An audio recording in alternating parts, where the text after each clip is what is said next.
Everywhere I go, everywhere I travel, I see people. The whole planet is full of them. Some walk alone, some with a companion, and others go about in groups. Human beings is the name they go by, and they sure love to live huddled together in big, sprawling cities. They all seem very busy doing this and that, and getting on with their lives. Yep, the people of the world tend to look very productive and in charge. If I went and talked to any of them, if I went and interviewed people and asked each of them whether they think they're in charge of their own destinies, I wonder what kind of answers I'd get. Most of them would confidently say, sure, I'm in charge of my own life path.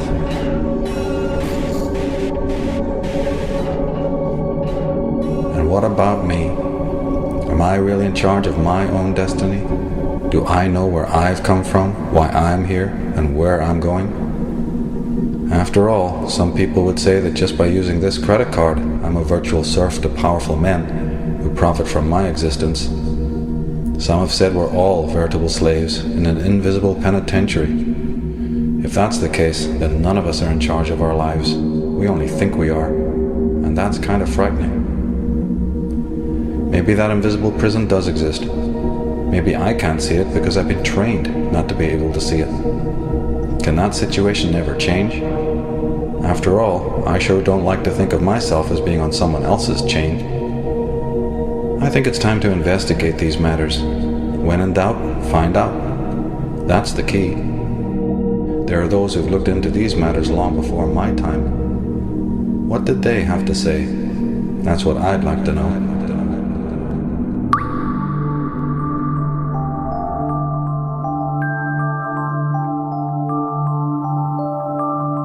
So it says here, there's an interesting caption that says, "Here stands the new man.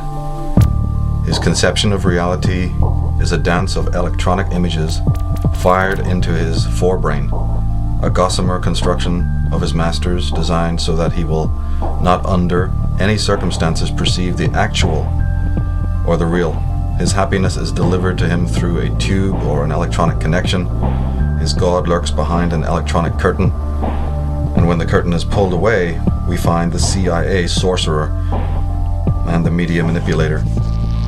Jim Keith, Mind Control, Mass Control, just one of the fine books on, the manipulation of consciousness that he did before he sadly basically was killed. He was one of the people, I think, one of few who understood that the real war is a war on consciousness. It's very important to always remember that it may have so many other permutations. Now we're seeing it's mass killings in America or what have you. But and then all heads turn. As soon as that comes on the little media framed image, then people are shocked. And they turn to that as if it's some sort of freak phenomena or something like that. It's actually, the sad case is it's not freak. And anyone who's really studied mind control understands that mind control is ubiquitous.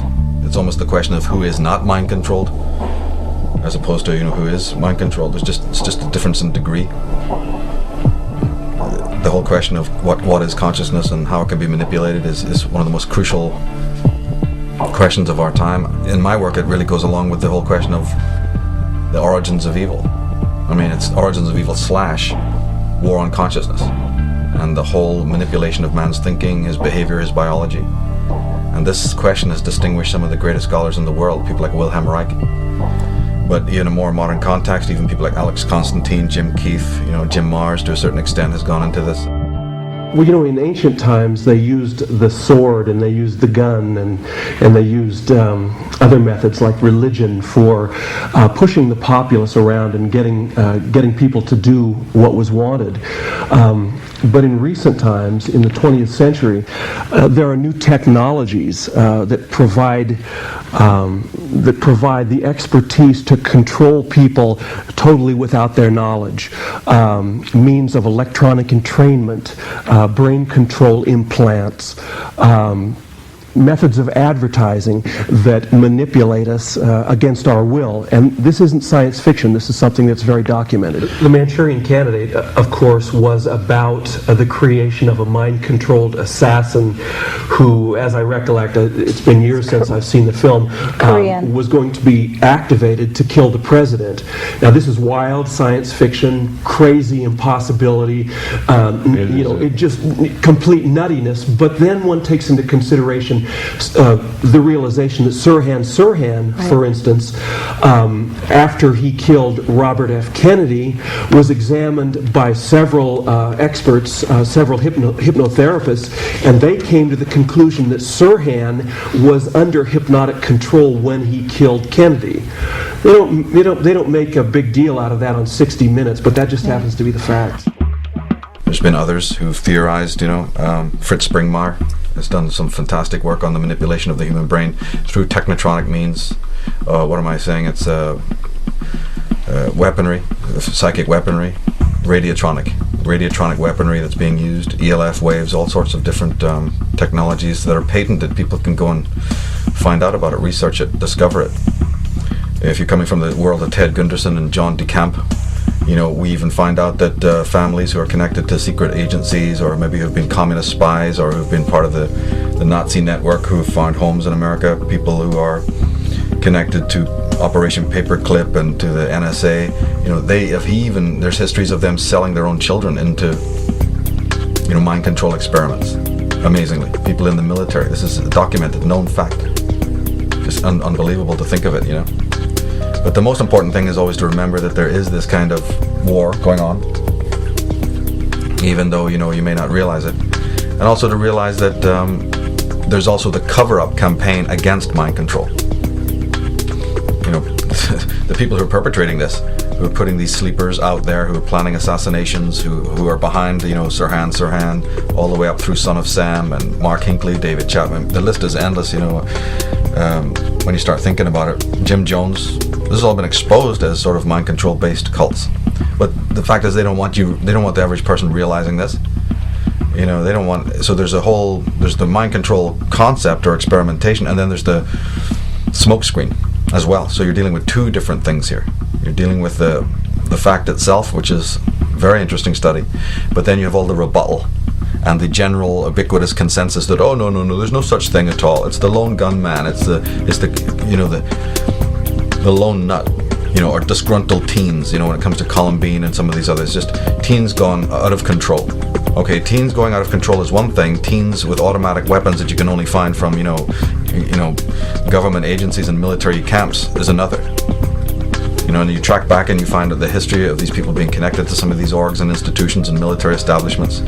David Berkowitz has revealed a great deal from prison about that, and the elaborate Luciferian satanic networks that work with mind control on all its levels, and tying into the military establishment. This has been thoroughly documented.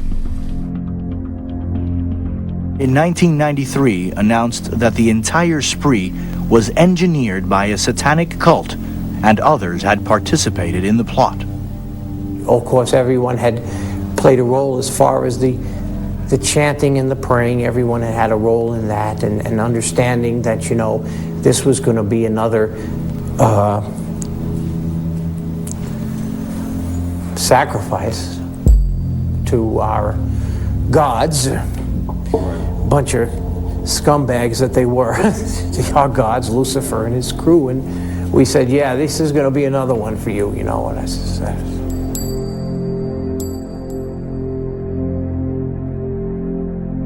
I certainly recommend Maury Terry's Ultimate Evil, in which Berkowitz reveals the whole level of operations, government black ops, and mind control behind the Son of Sam, behind the Son of Sam killings.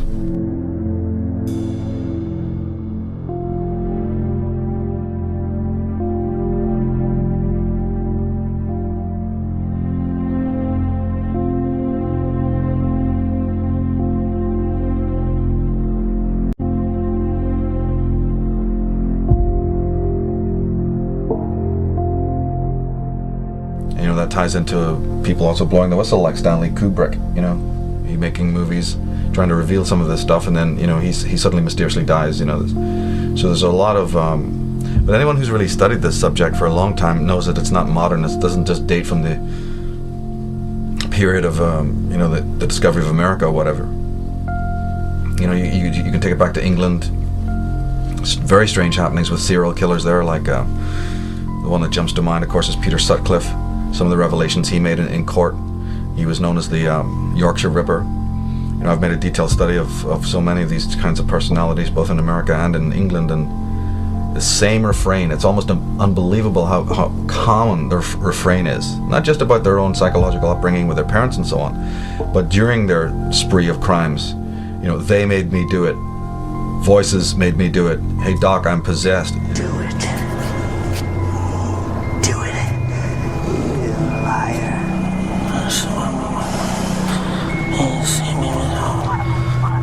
He's mine!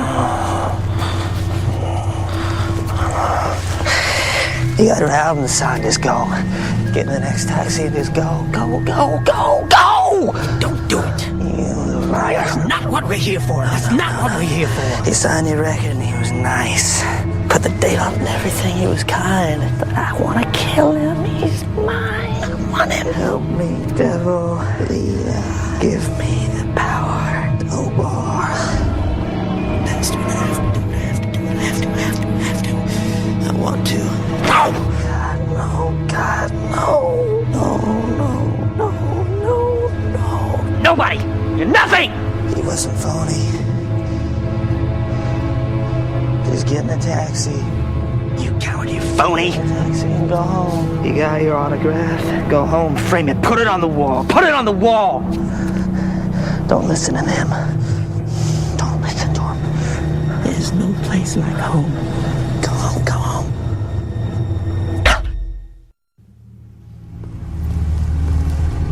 Mr. Lennon?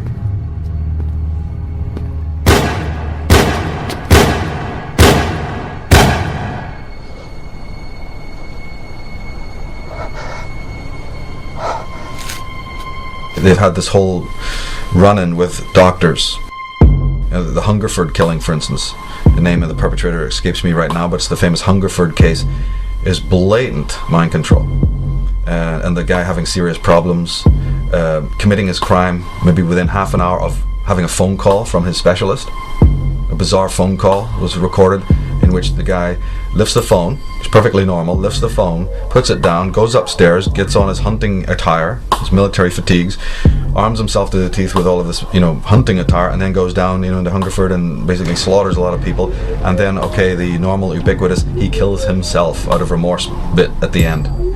No, he killed himself at the end after the head detective arrives and through a loudspeaker or through some sort of a bullhorn coaxes him out. Hey Johnny, come out, give yourself up, you're surrounded. And then you hear a shot. So how do we know that that particular speech from that detective or that chief of police is not loaded with what they call trigger terms? We know it exists in backward masking. We know that codes have been used in the military. Well, language is a communication device. How do we not know that in that speech, coded, embedded within that particular speech, when they're saying, hey Johnny, come out, give yourself up, you're surrounded, how do we not know that within that is not some trigger word, and then bang, pop, you hear, and then the media will never know, it's another mystery, nobody will ever come to and then the media unleash their story for you. They have their little story and the weeping parents, and we had no idea that our son was such a lunatic. No, the whole world now knows that he's a mass murdering psychopath, but you didn't know. So we got whole questions there that need to be looked at and investigated. Who are the parents of these people? What is all this symbolism about? Are these just disgruntled people? There's a lot of disgruntled people in the world. There's a lot of frustrated, jaded teens, but a lot of them don't get into Trans-Ams and drive them through McDonald's windows. A lot of them don't go and buy automatic weapons and murder innocent people. So people need to wake up and realize this thing is so much deeper. And then the history of it. The history of it goes back through the Assassins, which was the Islamic during the Crusades. The Crusaders, the Western Crusaders, were absolutely stunned, you see, about how it could be that these Saracens and these Islamic warriors were so unbelievably ruthless and just so dedicated, almost had no fear of death. course, then they subsequently find out after they've been in the Middle East a while that this is a hashish-based cult. These guys are on the bong before they even get on their horses, and other drugs, other kinds of mind-altering drugs, disseminated to them by their occult leaders, people of Islamic versions of Freemasonry. And it's a very elaborate story. In fact, you can pick up this story in, I think it was the book Conspiranoia, but I'm sure that Jim Keith and others have covered this. It's a pretty elaborate story of exactly how the indoctrination process of the Islamic warriors in those days. Basically, it boils down to the fact that they condition you to believe you are an angel, you are serving Allah, and those guys are all the devils, you see, and you killing them is doing great work for Allah and the Prophet. Well, if you're mind controlled into that, you're going to be raging into war and killing and having no problem being very brave and all of that, because you're conditioned to believe that there's no such thing as death, and even after you die, you're going to be surrounded by wonderful, damsels and angelic forms and all of this. So the Templars, later especially the Crusaders, after they had married in with some of these Oriental families and had got picked up a lot of this occult knowledge, started to work it out that, wait a minute, if we could have an army, if we could have agents, if we could have captains and people in our military establishment that had this kind of dedication, we could conquer the world. You see, because remember, England, Britain, is a very small place. Holland, some of the old centers of government are not particularly big. They don't have large populations. They don't have large armies. They can't compete against the great continents of the world. Alexander the Great found that out. So, but wait a minute, if you have one man who's got the power of 10 men because he's been indoctrinated, not only is this chump going to do what you tell him to do, he's also going to be a perfect fighting machine. But it means the removal, does it not, of his normal circuitry of morality. Well, nothing could be easier. Morality, as the philosophers and psychologists have told you, is about paper thin anyway. You only have to say a few choice words to somebody and they've lost their head. So nothing could be simpler. And as these chaps found out, these experimenters, that now we understand is the Tavistock Institute of Human Relations. Now we understand is the, these Frankfurt School and all of these people of the 20th century. But this thing goes way back through the assassins, through the whole drug cult of the cult of Dionysus, where the mind-altering, again, harkens back to something I've said repeatedly in my work, is that all those things, all those modalities, all those wonderful spiritual occult practices that have the ability to take your soul up, that have the ability to enlighten you, to inspire you, to sharpen your reason, your critical ability, all those things, every one of them has the equal power in the wrong hands to do the opposite, to take you down. It's the difference between sorcery and magic. Sorcery and magic. Never end talking about this. It's a very, very important concept. And all that you see out there in the world today, especially in the media, and most of even the tinkering around with occult subjects, is a form of sorcery. And I'm not the first to have said that. And that's why there's so much insanity down the line, so much misinterpretation. Because toxic individuals in control of, occult information is wrong. It's going to go askew very easily. Because we have a vast misunderstanding of what all this means. But without even getting into all of that, the Bible, is the Bible sorcery or is the Bible magic? Is it a bit of both? So it goes back through the assassins, it goes back through these, and not only them, there's been many cults in the Orient. The Thuggee is another one to be studying, where we get the word thug. Not only were these people funded and created by British money, by the East India Company, the Thuggees were never a problem before the British secret apparatus got there through the East India Company and wanting to destroy and disempower the native Indians who resisted the infiltration of British elements. They formed a criminal organization, the Thuggee. They funded these, bong smoking Shiva worshippers or whatever they were, Kali worshippers who were no threat to anyone.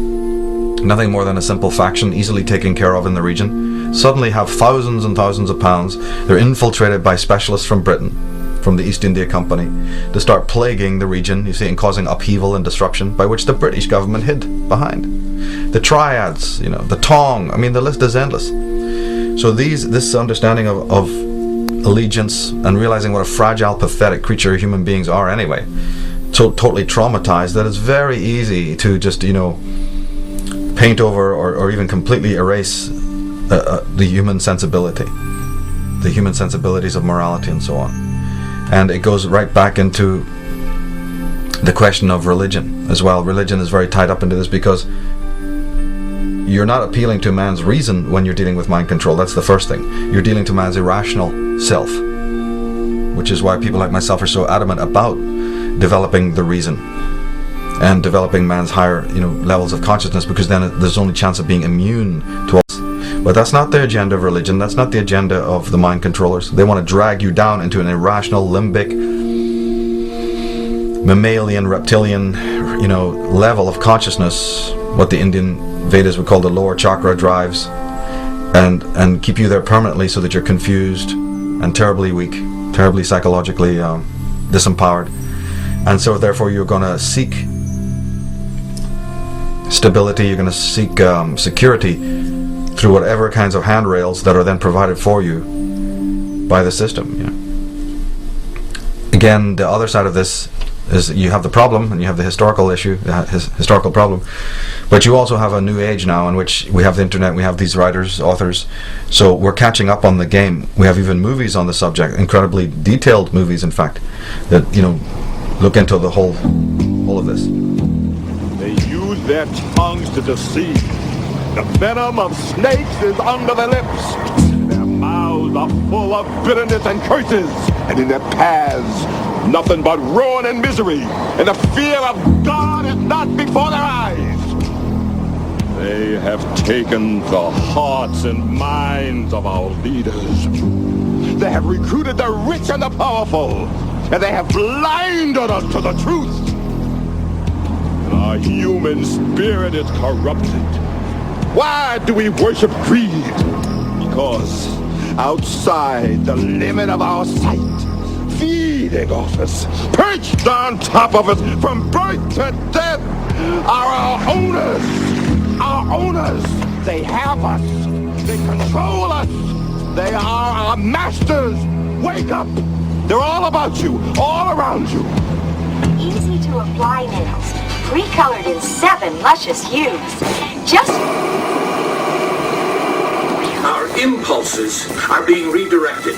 We are living in an artificially induced state of consciousness that resembles sleep. Oh, goddamn hacker, that second damn night that asshole's cut in. The movement was begun 8 months ago by a small group of scientists who discovered, quite by accident, these signals being sent through... Thing's giving me a headache. Yeah, tell me about it. Must took the hackers months to figure out how to do this. The poor and the underclass are growing. Racial justice and human rights are non-existent. They have created a repressive society, and we are their unwitting accomplices.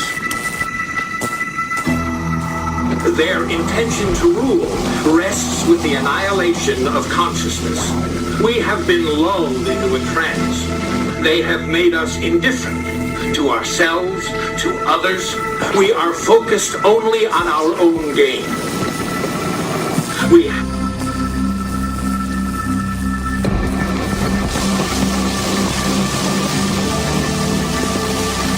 Please understand, they are safe as long as they are not discovered. That is their primary method of survival. Keep us asleep, keep us selfish, keep us sedated.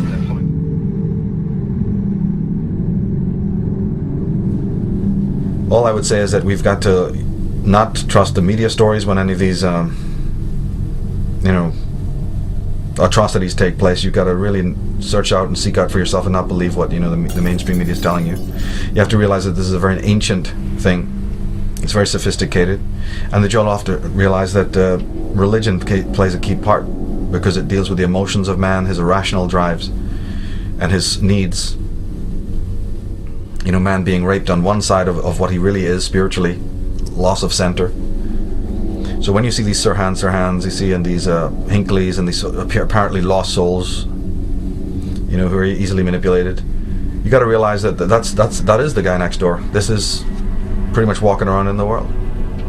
But the good thing about the modern age is that you have people like Ted Gunderson and John DeCamp, you see, and whistleblowers from within. Ted Gunderson, of course, was very senior in the FBI. John DeCamp was a senator. You know, you have people from within the system now. You have, Ted Gunderson, of course, was very senior in the FBI. John DeCamp was a senator. You have people from within the system now. You have people from within the system now. You have, Ted Gunderson, of course, was a senator. You know, John DeCamp was a senator. You know, you have people from within the system now. You have I can't remember his name, but in MASH, the show MASH, you know, BJ Honeycutt, the guy, his name will come to me in a minute. He has made a personal investigation into child abuse and satanic circles. So you have famous actors, you know, Lee Majors and Robert Mitchum have done movies on this. You know, certain Albert Finney with Looker. You know, there's a lot of movies out there that have been covering this. Of course, The Manchurian Candidate immediately jumps to mind, with a fantastic film with who was in that? It was Frank Sinatra. You know, lots of elements there. And that is not fiction, that is absolutely true, with key words, key phrases. Isn't it a coincidence that Mark Hinckley and Chapman, you know, both were reading Catcher in the Rye? You know, so just even these small sort of anecdotal connections. And the way they do it is also very interesting. How the whole process of how an actual mind control slave is made runs along pretty typical lines. They have traditional ways of doing it. It's very much based on your own profile when they've been studying you independently without your knowledge. And also, of course, we find out that many of these individuals who've gone down that road, who've been so abused this way, were in fact involved with the corps, or the the United Nations, or the media, the military. You cannot even document the cases of the people who've gone on to commit these crimes, including Oswald and Son of Sam, David Berkowitz, and other people. They've all had some sort of background in the military, or they've all worked for some sort of United Nations group or military corps or Peace Corps or whatever. They've had some tie-in with some major orgs, and sometimes a lot more, sometimes full-blown military intelligence kinds of organizations. And we even know that the conspiracy movement and the New Age movement is infiltrated by these people. There's all sorts of levels on this, all the way from the spiritual level, with religion affecting your mind and disempowering you in order to control every action, every thought you think, all the way down to this more street level, mind control, where kids are recruited from school because teachers who are in the pay of these think tanks observe the child, observe their spiritual tendencies, observe their introverted nature, because you'll always hear the same refrain. It's a very, very common refrain, which you pick up in Mark Hinckley, because he specifically was a virtuous man, actually, and his crimes were born out of a virtue that was manipulated. His virtue was to save the young from all the pestilence and evil that he saw that was rampant in the adult world. So the mind controllers would have picked up on this, and they would have looked at his profile and say, this man is kind of humanitarian, he's a bit of a loner. So he was a kind of a loner in school, yet as a loner he joined the military. Why would a loner, see, there's a contradiction right there, and they pick up on that. Why would a loner be joining something which is not only collectivized, it's highly collectivized, it's very regimented? So then they pick up conflict in his personality, and then he joins a collectivized kind of setup like the military, and then it's still super introverted. His buddies will say, oh, we didn't go on with him, he never spoke, he was dead quiet. So you've got little contradictions there. Why would a man even like that be compelled to join something totally antithetical to his nature? Was he compelled to do that? Or was he trying to break out of his own personality mold and try to do that as a way to heal himself from what he thought was a malignancy of nature? Because if you're introverted and live in the West or live in America, they'll make you feel that you're malignant, all right. It's not that introversion is malignant, quite the contrary. As the psychologists know, it's the extrovert personality type that's the easiest hypnotized. Ha ha ha. The extrovert personality, Mr. Sunshine, the one-season world, getting gung-ho guy who's super successful, got everything that the material world can offer, he goes under in 2 seconds flat, but it's the introvert that you kind of, manipulate. Well, so this is the, again, contradictions. Who wants it? Congratulations, Richard. You had some very interesting scores on the first series of tests for Parallax. Testing for what? The Parallax Corporation. You did apply for our training, didn't you? Oh, Christ, that. As you know, Parallax receives demands from all phases of industry. Demands for unusual personnel. If you qualify, and we think that you can, we're prepared to offer you the most lucrative and rewarding work of your life. Yeah, what do you get out of it? We receive a sort of finder's fee. As I said, the jobs are difficult to fill. Tests suggest that you have remarkable talents. Yeah, what do you mean by talents? You have difficulty holding on to a job, don't you? I don't know, I just don't like to take a lot of shit, so people say I got antisocial tendencies. Right. Now tell me, has it ever crossed your mind that maybe it's everybody else's problem that they don't get along with you? Why? Because you see, the very quality that gets you in trouble is what makes you potentially invaluable. What's that?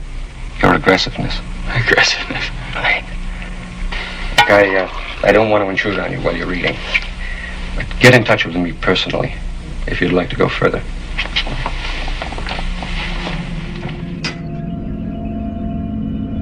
But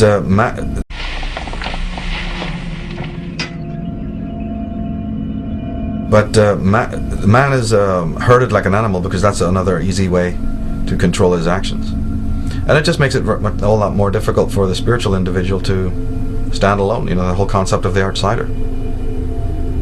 And can the outsider even take that type of ostracization and feeling of alienation? Or can he learn to live with it as a necessary evil?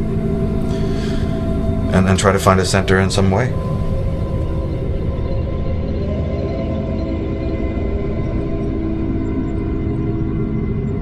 But symbolism is used a lot.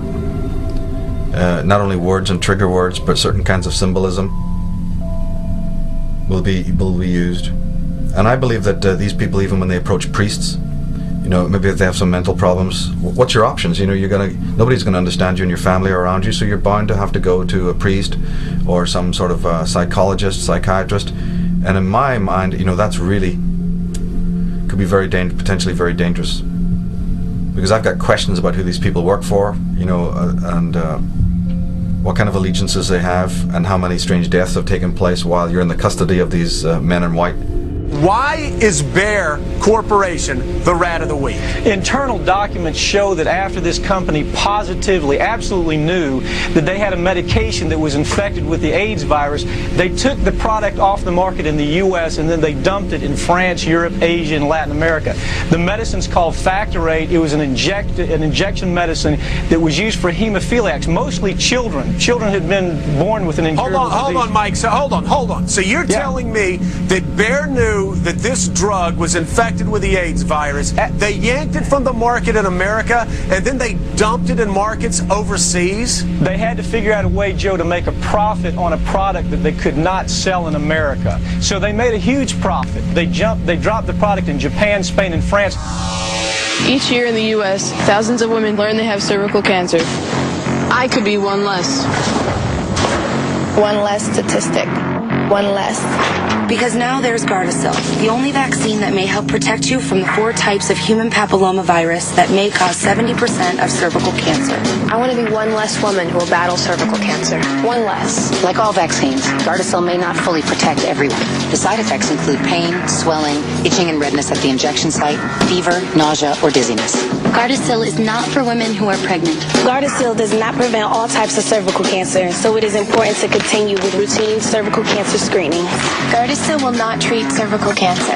Ask your doctor about getting vaccinated with the only cervical cancer vaccine, Gardasil. Gardasil. Gardasil. Gardasil. With Gardasil, you could be one less. O-A-E-L-E-S-S. I want to be one less. One less. O-A-E-L-E-S-S. Collapsed after being given the cervical cancer vaccine Gardasil. Health authorities are urging parents to stay calm, insisting the drug, which is being offered to students in WA, is safe. Brooke Levi thought the Gardasil shot she had on Friday at Engadine High was going to protect her. But now she blames the cervical cancer vaccine for a bad reaction. I want to pass out and just throw up and just go to sleep. Brooke ended up at Sutherland Hospital. 2 weeks ago, Melbourne student Natasha D'Souza also felt unwell after being vaccinated. I actually wasn't looking too good and I was looking a bit green in the face. And then I just basically collapsed about 5 minutes into class. Natasha says her arms and legs were paralysed and she couldn't speak. She wasn't the only girl to have the jab, then fall sick. Yeah, there were girls dropping like flies, basically. Medical authorities have declared the reactions aren't linked to Gardasil. They've blamed fear of needles. The after effects are very, very rarely serious, and the benefits of the vaccination are very, very important. There's no reason to stop the vaccination program. The vaccines have been thoroughly tested both in Australia and overseas, and have been found to be extraordinarily safe. 70,000 Gardasil vaccinations have been administered since the drug's approval last year. Full protection against the virus that causes cervical cancer requires follow-up shots, but many girls aren't keen to chance it. I don't want to after going through this. Damien Smith, 7 News. Coming up in 7 News, a warning to diabetics about the deadly side effects of a popular medication. All of the money from the health industry goes into the medical monopoly and the drug trust. Interestingly enough, the Rockefellers control every major drug company in the world, and now when I say control, I mean directly. They have, among the directors and officials of each of the 18 largest drug companies in the world, they have men from Chase Manhattan Bank, from the Exxon oil company, and so forth. So they're right there. The names, I have all their names in my book, Murder by Injection. So it's a terrible problem, terrible problem. And if people are not willing to go holistic and really have a holistic background, you could be jumping from the frying pan into the fire. When you try to approach so quote-unquote professionals that give you help, well, you might be going to the most psychotic people that ever lived, the very people who have caused you to be the way you are through their whole media manipulation and their whole infrastructure of society. Like, it goes back to the question of who is sane, what is sanity? Is there anybody sane in this world? The more you start to look at it, the more you start to realize, no, you're not. You're in some sort of, hideous Planet of the Apes type experiment here. And man is a terribly, terribly disassociated and fragmented individual. People come to me all the time asking me to medicate them. The implication behind that was that human beings, like all other animals, have a particular ideal model. It had a machine-like quality to it. We know what the model should be. And they ask of me to give them medications that would push them back to this particular model they have. An unrealistic model, but a very static model of man as machine. What was happening was that large parts of normal human experience, grief, disappointment, loneliness, were all being reclassified as medical disorders. In the process, a new system of management was emerging. The drugs took away those complex and difficult feelings and made the individuals happier. But they also made them simpler beings, more easy to predict and manage, and closer to the machine-like creatures at the heart of the economic models. By using checklists of symptoms about emotions, you have gone out and confused normal human responses to life with mental disorder, and therefore created an illusion of a vast epidemic. A medicalized illusion, and obviously a situation where you medicalize is a situation where your focus will not be on social change, it will be on controlling individuals to fit in properly. That's the subtle and overall danger here, that it could serve our kind of social economic systems needs in a way in which we become more efficient but less human. I will never veer away from this whole concept of consciousness, the effects on consciousness. So it's really refreshing for me to read people like Jim Keith, and also even Alex Constantine to a certain degree, where he talked about his book Covert War Against Rock, amongst many others, is fantastic, because there's all sorts of little subsections of this mind control game. There's the cult of Dionysus, which is a very ancient cult that has specifically dealt with the concepts of the Solar King, involving a lot of alchemy, alchemical principles. Again, not as people would mostly understand that kind of study, but as I said, any study that is meant to be the uplift of your soul can also be used to drag you right down into a completely anti-human place.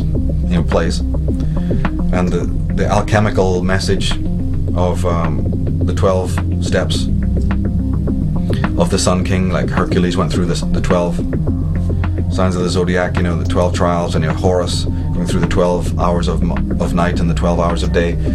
Well, you see, they also throw up people's champions who manifest these archetypes, because mythology is full of archetypes, and these mind manipulators and these people who are very familiar with the truth about mythology are able to manipulate stereotypical people, either people in their own bloodline, who then later put before you as, oh, it's just the person next door, you know, the Durans you see in The Cure, and, you know, Jim Morrison and all these people, and you don't know who, in fact, these people really are. Well, I got questions about a lot of these people in bands through their names, through the symbolism that they use. I mean, people are only going to go and pick up, you know, albums of the Lords of the New Church, you see, and, you know, certain bands, certain even personalities within the movie business. Oh, we accept you've got geniuses. We accept you've got, you know, phenomenal minds on the artistic level, the Werner Herzogs, the Alfred Hitchcock. You know, we have no problem accepting that you've got exceptional minds of genius, but we can't understand that you have dark minds of genius in the same boat as well.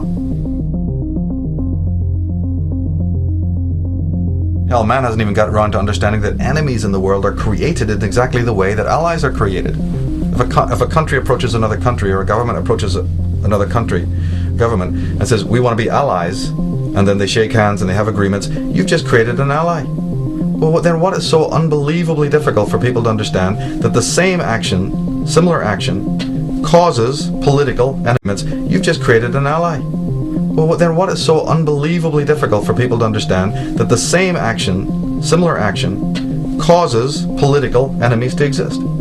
You create your enemies. In fact, you might even have your own men in there, you know, running the government in order to make these enemies. This is how this dialectic works.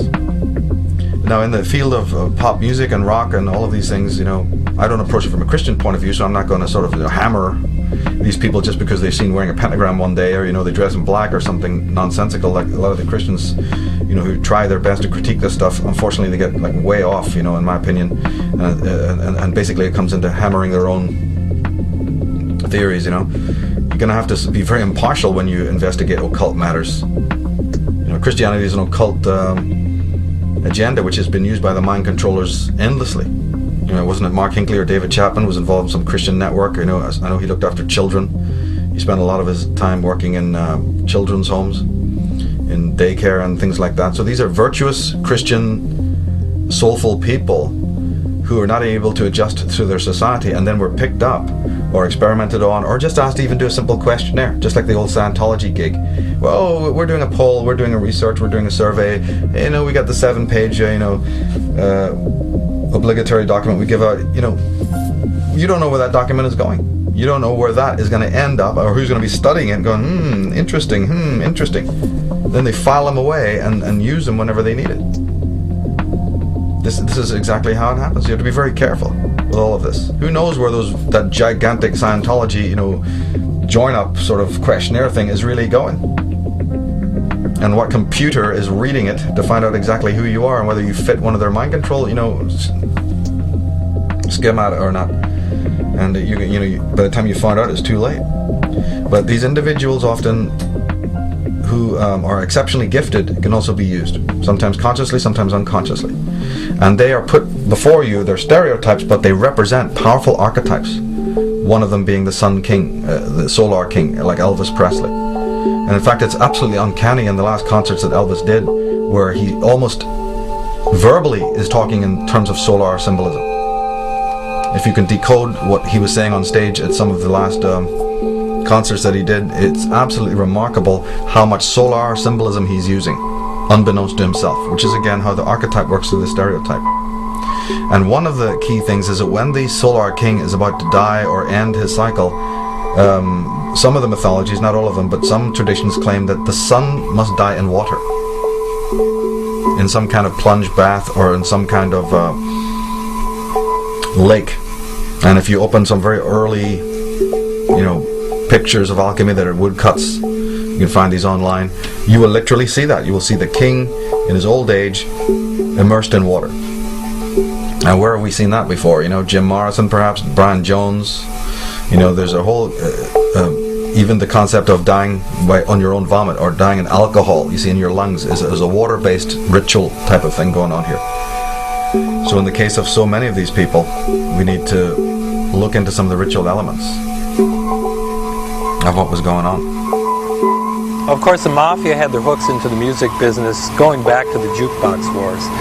And then in World War II, the OSS started up a program called Operation Underworld, which entailed the actual recruitment of key mafia figures to operate in Italy and the United States, right?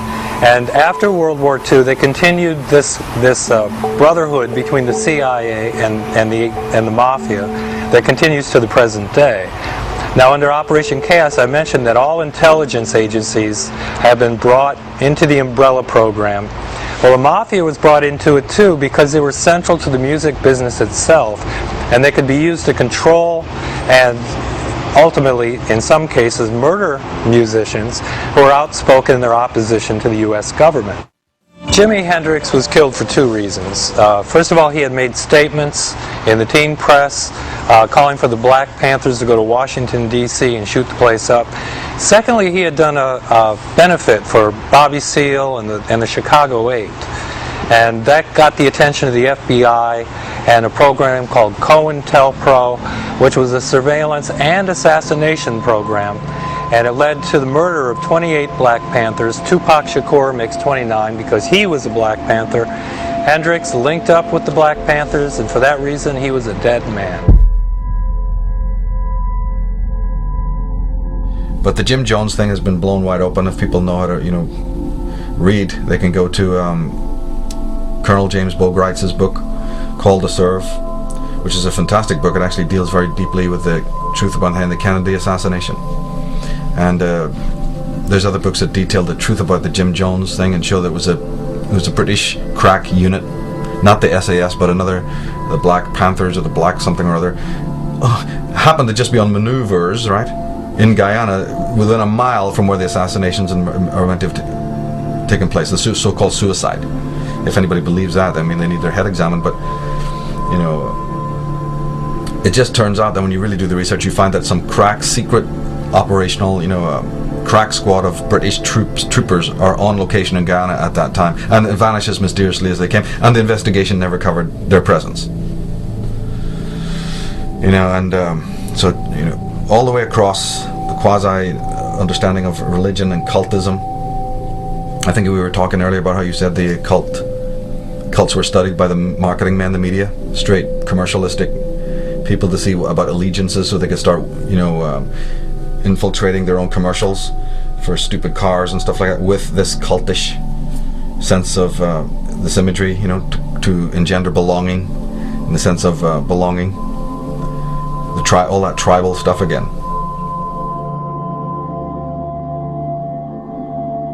When I was a brand manager at Procter & Gamble, my job was basically to make sure the product was good, develop new advertising copy, design the pack. Now a brand manager has an entirely different kind of responsibility. In fact, they have more responsibility.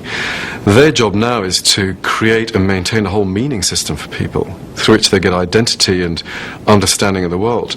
Their job now is to be a community leader. It is the big monopolistic. Ad strategist Douglas Atkin, an expert on the relationship between consumers and brands, says he had a eureka moment one night during a focus group. I was in a research facility watching 8 people rhapsodize about a sneaker. And I thought, where is this coming from? This is, at the end of the day, a piece of footwear. But the terms they were using were evangelical. So I thought, if these people are expressing cult-like devotion, then why not study cults? Why not study the original? Find out why people join cults and apply that knowledge to brands. I'm loyal to this practice because it's done so much for me. If Atkin could find what pushed a person from mere fan to devoted disciple, perhaps he could market that knowledge. Most of the people I discuss the WWF with know that it's not a sport. Right. It's a masculine ballet. So he compared dozens of groups he considered cults with so-called cult brands, from Hare Krishna to Harley Davidson. If you're smart and kind of individual, that's what you drive. From Falun Gong to Mac. I think there's something about Mac users, like they get it. We just had discovered something. They realize there are other people like them and they cooperate on certain projects, and it's part of belonging to the tribe.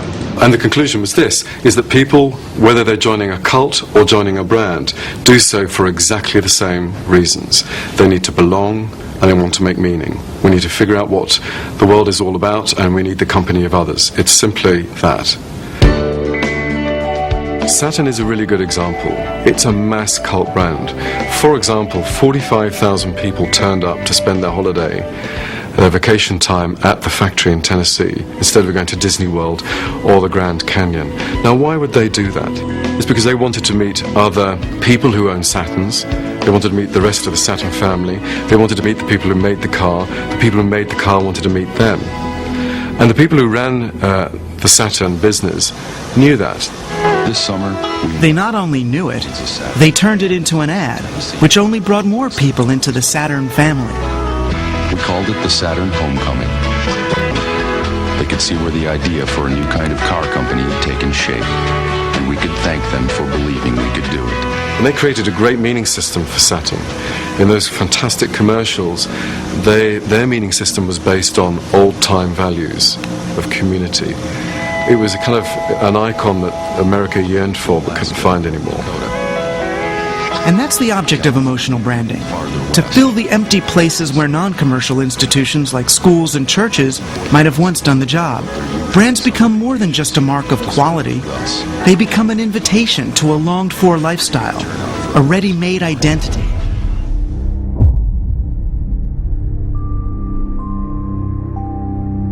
So as long as man has not got a center, as long as he's, divorced from his own center, not aware about how his consciousness is being manipulated, he will remain open to this kind of manipulation. Fantastic comment on this in Lord of the Rings. They didn't bring it out in the movie, except in one very short line, which is hard to miss, but in the book they emphasize it very, very prominently, that when they approaching the wizard Saruman, who's a character in the story who's basically was a good man turned evil,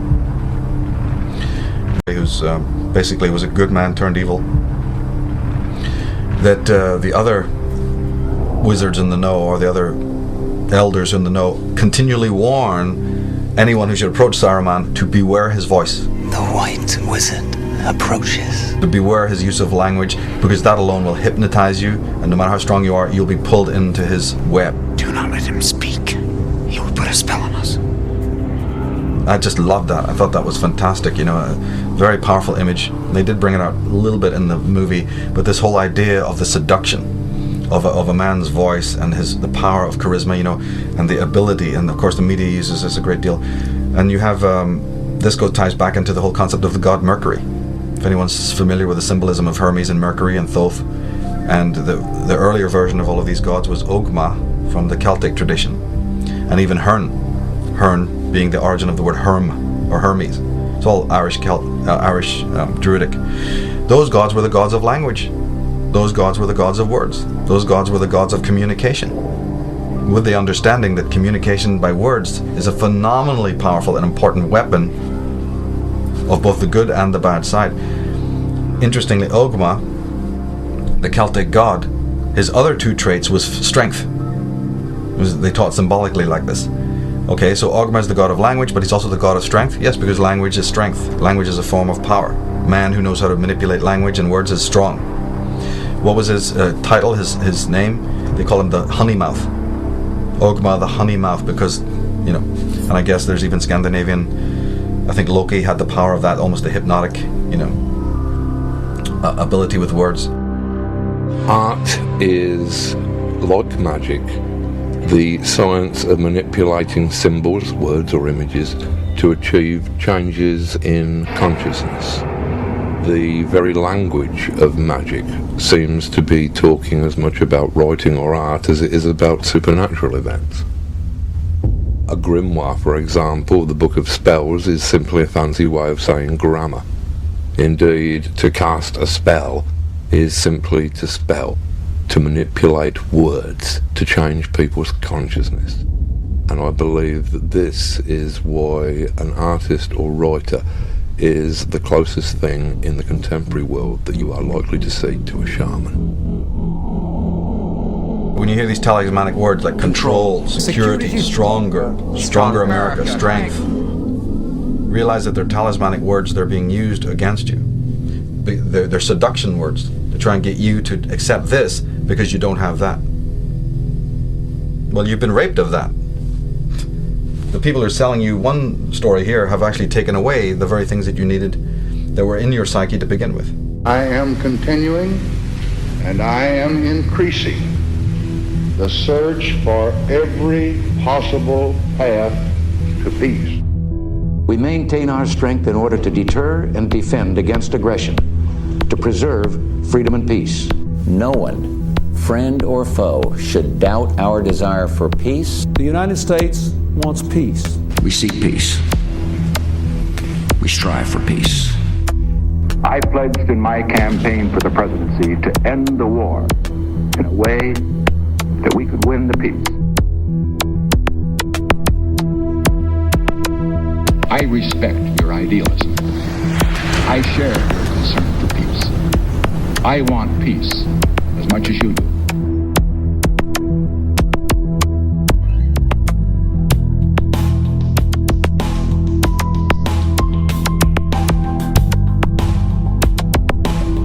We cannot wait for the final proof, the smoking gun that could come in the form of a mushroom cloud.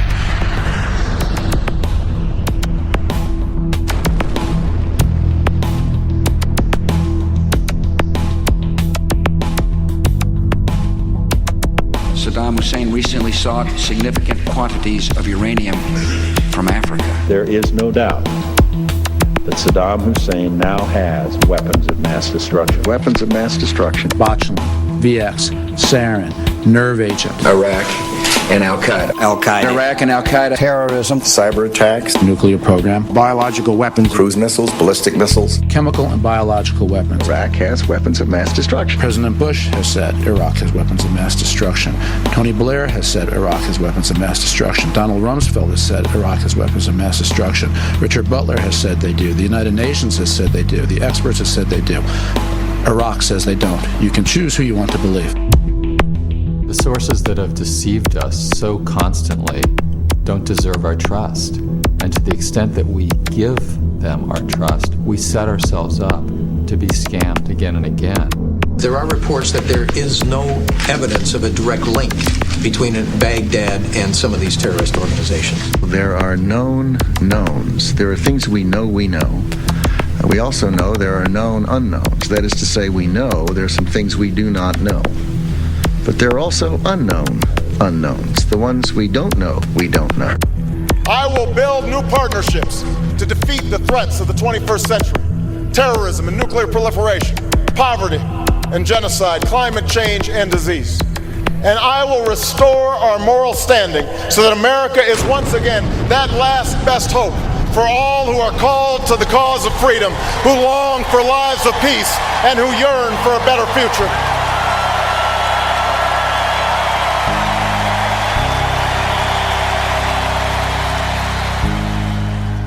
And this is used endlessly in the media by the drip feed method of just constantly downloading the same idiotic memes that you consciously would think you resist.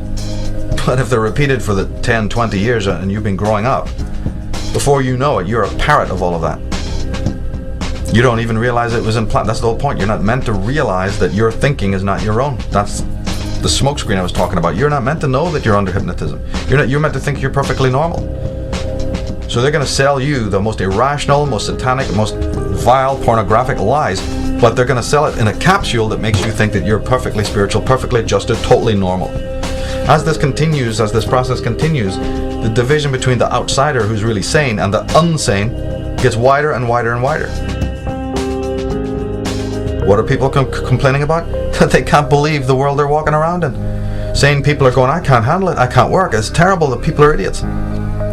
Yeah, but that didn't happen last year, that didn't happen 2 months ago. You're seeing the symptom, not the cause. You're seeing the symptom of an immensely long, phenomenally detailed and interesting and complex. What was Soviet Russia? You can sum up the whole gig of communist Russia in one sentence. Experiment. Social experimentation. Meaning a split hairs as to whether it was a Darwinian experimentation or an Orwellian blah blah blah. It's an experiment in how to control human beings who very easily were controlled. Oh my goodness, 33 people are shot dead. Everybody is just tripping over themselves with awe and amazement and anger and frustration. Let me see, what else is going on in the world right now? What else has been going on since 2001? Let me see, what's happening in Iraq or Iran right now? Can we ask a question about that? What was going on during the previous George Bush? Was there a thing called Desert Storm in which millions of people were killed, children were wiped out, incinerated? In Panama, were people not burned to death with lasers and incinerated in their own cars, completely innocent people? Then we have Grenada before that. Grenada. There you have, where do we stop? How many wars do we need? But your children die. Of course it's horrible. But can we have some context here? Can we have some sanity here? That just because your little pathetic, mediocre lifestyle has now been shaken up by something you don't understand, that's the only violence you think it exists in this world? Somebody has to be wielding, a 38 on your own street, in your own backyard, before you realize that there's such a thing as violence in the world? I'm here to tell you that all of that kind of violence, including the genocide, including the mega death, chew on this, that all of that, all through history, is a tiny aspect of the violence that exists in the world. That's the stuff you can see with your five senses. But as any competent psychologist will tell you, that is a very small, sadly, that is a symptom. That's what that is. That's an outpouring and outletting, a playing out in the world. Obviously helped and assisted by those who would like to have chaos rule in the world. Yes. But where is its roots? You're going to keep studying the, leaf? You're going to keep studying the bloom and not ask where the root is? Or we'll have a wonderful society tomorrow where they'll be able to prune that really easily. And we won't have any of that violence because, in fact, we'll have a new world order. The chaos out of control. Everything's in chaos. People killing themselves. And we have a perfect structure now that will always deal with that. But will the root be ever looked at? If the root is not looked at, I don't care what kind of order or system is involved in the world of man that, prunes that or, keeps that nicely culled or caged or whatever. I happen to know that the root is twofold. The root of all of this mayhem, chaos, and destruction and immorality is actually a twofold root. The one root is in man's inability to look at his dark emotions, which is a psychological. What are you looking at? Huh?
And the other root is in the fact that there is an agency working in the world to engender that. Now, luckily in the conspiracy movement today, what's jokingly called the conspiracy movement, or I prefer to call it the alternative research community, we have now authors and people from all walks of life who are investigating that fact, that second root.